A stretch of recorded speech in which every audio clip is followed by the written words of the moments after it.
Hi everyone and welcome to Pro Tools Answers, where three Pro Tools experts discuss, demonstrate and elaborate on your Pro Tools questions put to the community in Avid's official Facebook support forum.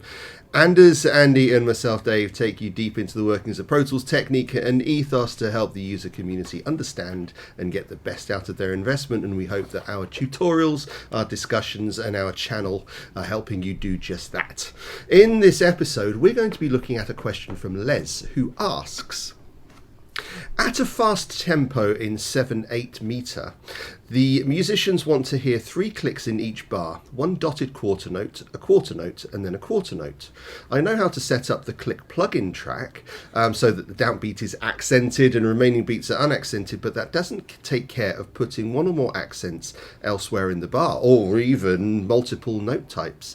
Any ideas or instruction, please? So this really great little question. This foxed us for a little bit, but we think we've got to an interesting answer. Is this Andy? Who's going? Yeah, I can take. This is Andy. Definitely I can take a stab at this. So there's a hard way you can do it and an easy way you can do it. When you go to, I'll share my screen here. So let me first of all show the way that I probably wouldn't do myself, because I just don't have that kind of time. So here, if I've got a meter that's 7/8, and if I go ahead and double click this, you'll see that I've got a 7/8 with your typical click of an eighth note, right? Because it's 7/8. And what that'll do is if the click plugin, being a big dumb animal, will just do 7 clicks because that's what you're telling it to do. And it's accenting the one, right? And it will accent the one, right? Which is maybe not what you want it to do. It's not what this guy wants you to do. So what we could do is we could change the value of the click. So you could make it a quarter note or a dotted quarter note, which is what he wants the first beat to be. Here's why I wouldn't do it: is in order to get different durations, you would have to send 3 meter changes per bar. So you would have to. The first one would have a click of a dotted quarter note, and then the other ones would have a click of a quarter note, which would be 2 beats in the bar. And you could do it and it'll work, but that's a fairly heavy lift, right? So instead, you could do what we used to do before there was a click plugin. You can build your own click track, and one easy way to do it is, if you have a MIDI instrument that you like, you can put one quarter note at the beginning of the bar, and then 3/8 notes after that. You can put another click and then another click after that. Zero problem. Sometimes, though, it's kind of a pain to even get that going. So what I've done here is I've shown something that, if I go ahead here, let's see if this will even work. Let's see if you hear this. 1, 2, 3. Okay, so what I have is 1, 2, 3, which is, this is your first 3/8 notes, this is your second 2, and then this is your third. And then what I've got, because very often with these mixed meters you want to have subdivision, so I have on here 1, 2, 1, 1. Okay, so you put them together, 1, 1, 2, 2, 1, 3, 1. Okay, so that's going to sound a little bit weird, so you go ahead and bring this down a little bit. 1, 2, 3. And then now you could possibly have this. So we'll go over here. These are both tick-based audio tracks. I'm going to clip group these together. I'm not going to commit. I'm going to clip group them, and there's a reason for that. So I'm going to have a clip group. You can go to the clip menu, go ahead to group, or the shortcut, because I use it all the time, is Option Command G, and that'll group them together. Then I'm going to go to the loop trim tool, because it does such a great job at this exact kind of thing. And then what you can do is you can stretch it out as long as you need it to be, and what we'll do, it will follow tempo now, because it's a tick-based track. And so now if I go with the pencil tool and draw in a new tempo change. Just one thing, do you need to make that an elastic audio track? No. Nope. I won't, and this is the reason why, is I don't want the notes to stretch out, which is why I'm not committing. Clip groups. It's clip groups. So now if I go here, 1, 2, 3, 1, of course, 2, 3, 1, 2, 3, 1, 2, 3, 1, 2, 3, 1. And now if I change the tempo, if I do something like this, 3, 1, 2, 3, 1. Why is it that the tempo went up and this went down here? So I did something wrong. 3, 1, 2, 3, 1, 2, 3, 1.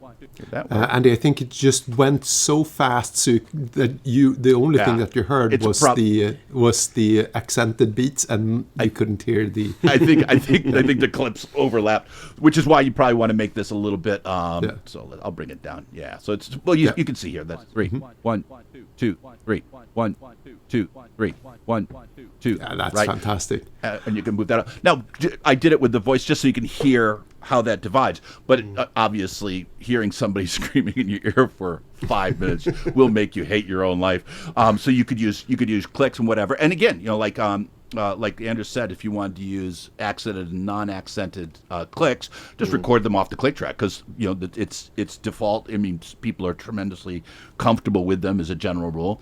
But you could do this, and by the way, not just for mixed meter. Very often, you've got people, and people walk in the studio and they don't like the click sounds that the click plugin has. You can put any audio in, just drop it on the grid, make it a tick-based track. Don't put elastic audio on because you don't want it to stretch. You just want it to follow tempo. And there's Bob's your uncle. Let's just have a look under the hood with that. Can you just increase your tempo again for us, and then just ungroup everything? Okay, so when you ungroup, you get a couple of options. So let's go over here. So this is a clip group of multiple tracks, right? So let's see. I know it sounds like I'm searching for keys, but there's the Zoom tools are on top of it.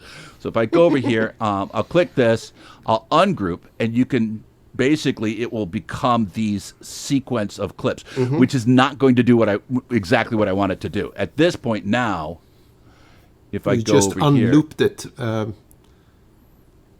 Yeah. Sorry, did I just unloop it? Yeah. See, I'm not. Sorry. Yeah. Group. There we go. I want you to ungroup and then ungroup again so we can see the individual clips that make up that, got it. that group. Sorry. I heard the wrong word. So I ungrouped one, and basically, this is something a lot of people don't know, is when you have a multi-track clip group, there are 2 clip groups within that clip group. All right. So I just ungrouped one time, and then if I ungroup a second time, you get to this. Yeah. That's Now, could I leave it like this? I could, except for the fact that you can't use the loop trim tool on multiple objects, right? So in other words, if I would have to cut and paste, right, or duplicate or whatever, which would work completely fine, right? But if I wanted to use the loop trim tool, I have to make a single thing that the loop trim tool works on, which is the workflow that I typically will do. And then when you're done with this, obviously you can render it down or not. There's nothing wrong with leaving it the way it is right now. Yeah, right. So what I wanted to look at is where I got confused was when I asked about elastic audio is because I was looking at a clip. I'd forgotten just that you'd clip grouped it, but because it's on a tick-based track, looping and then moving, it's still the tempo movement is locking the clip boundaries to the tempo bar, isn't That's it? right. So when you're moving it, it's the clip boundaries that are moving, even underneath that grouped clip. It's incredibly cool. We had to do it because if not, we wouldn't be able to call ourselves Pro Tools. It'd just be tools. Well, we'd just be tools, yeah. So you guys, this is interesting because you guys have been talking about using audio, right? Even if you're talking about using a click track, and was talking about committing it into audio and still using it as audio. My solution for this, because I wouldn't want audio, I'd actually want some kind of MIDI instrument.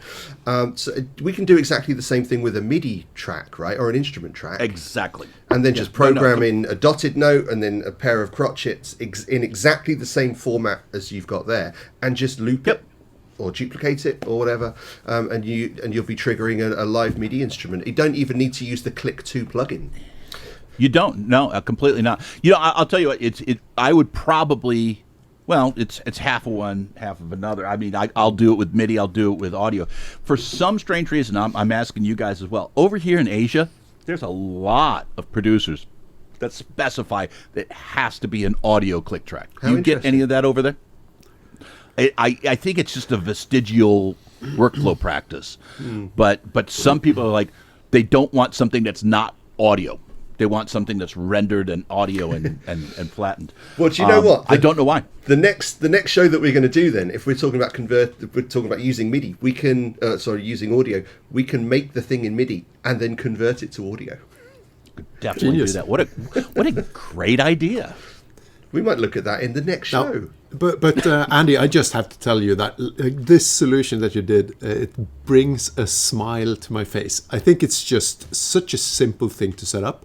It literally takes half a minute to set this up, especially if you're using the click sound from your plugin instead of going through the process of recording your own voice, and just positioning it out on the grid on using 2 tracks as well, so that you can actually change the volume of the accented and unaccented notes really fast. Just clip grouping, then clip grouping. Love this one. Great stuff.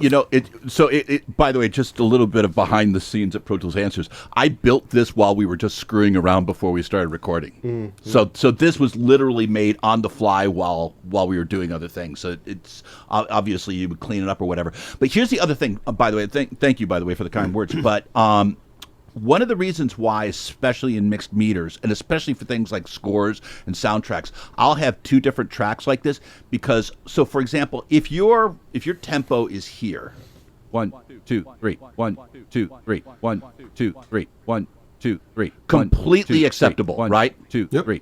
But if you're doing something, and this is something that happens in orchestral music and film music all the time, when you go to slow tempos, beating slow notes is extremely hard for multiple musicians to follow. 1, 2, 3, right? People will fall into holes on that. So giving them a little bit of a subdivision, even if it's not really part of the, it's what a conductor would do, right? If they were standing in front of them, they would beat the subdivision. So then you would dial this in. 1, 2, 3, 1, 2, 3. And you could, whatever, obviously I've got my numbers all messed up, but that sort of thing is, I think, in a lot of circumstances, what separates, people who understand what a musician's going through, and people who kind of don't, is when tempos slow down, you have to subdivide, or else the musicians will just absolutely fall apart. Yeah, completely. It's really interesting looking about doing it this way, because it just reminds us we can think out of the box with this app.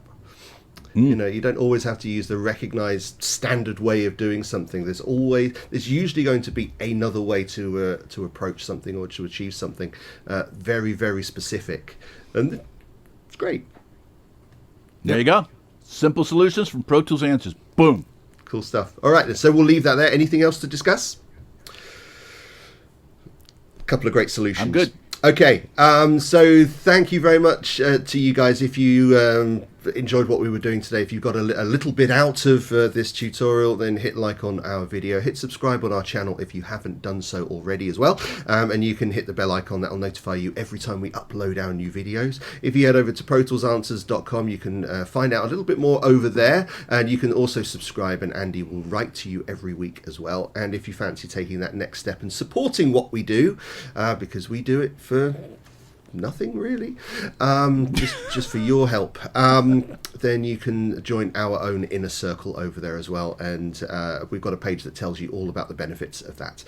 So we're going to move on to our next show. All that leaves me to say is thank you to Anders. Thank you. And thank you to Andy. You bet. And my name's Dave. This is Pro Tools Answers, and we'll see you on the next one.